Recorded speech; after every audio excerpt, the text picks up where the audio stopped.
Hi, it's me, your local non-binary witch, and today I want to talk about the concept of high control religions. So this doesn't generally apply to the whole of a religion. It's usually specific sects within religions. So for example, usually fundamentalist or evangelical sects that want to control what you wear, excuse me, sometimes what you eat, where you live, who you can talk to, what kind of books you can read, and usually they want to control the expression of your sexuality and your gender as well. So probably don't need to tell you that this is a bad thing. You know, there's one thing encouraging people to live their lives focused on the sacred, that's one thing, but prescribing and proscribing what is sacred and what is taboo is not on, because one person's taboo might be somebody else's sacred and vice versa. As William James said in the Varieties of Religious Experience, different strokes for different folks, or words to that effect. So if you're in a high control religion or cult or group, how to recognise the warning signs? Well, one thing will be that they will tell you what books you can and cannot read.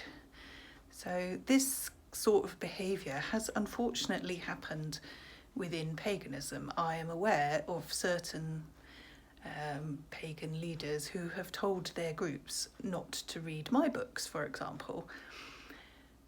So unfortunately, paganism is not immune to this kind of behaviour.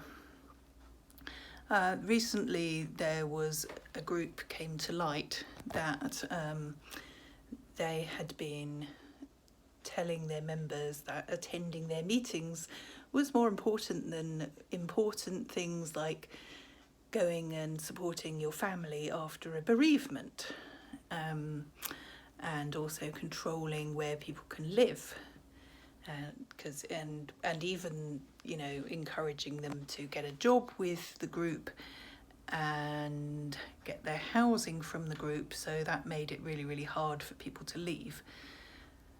So obviously this kind of behaviour is much more common in Christian fundamentalism and certain other forms of monotheism.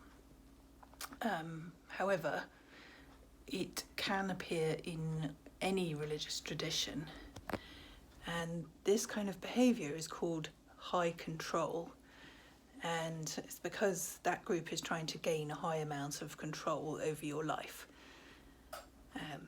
Now, of course, this kind of behaviour is spiritual abuse or religious abuse, and spiritual and religious abuse generally leads to religious trauma, and we'll deal with the concept of religious trauma in a future video.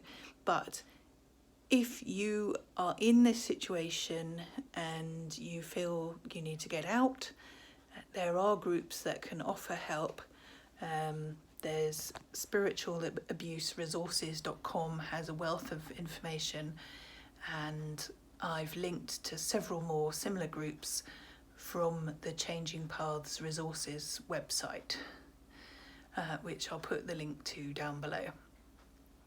So if you are in this situation, don't delay, get help.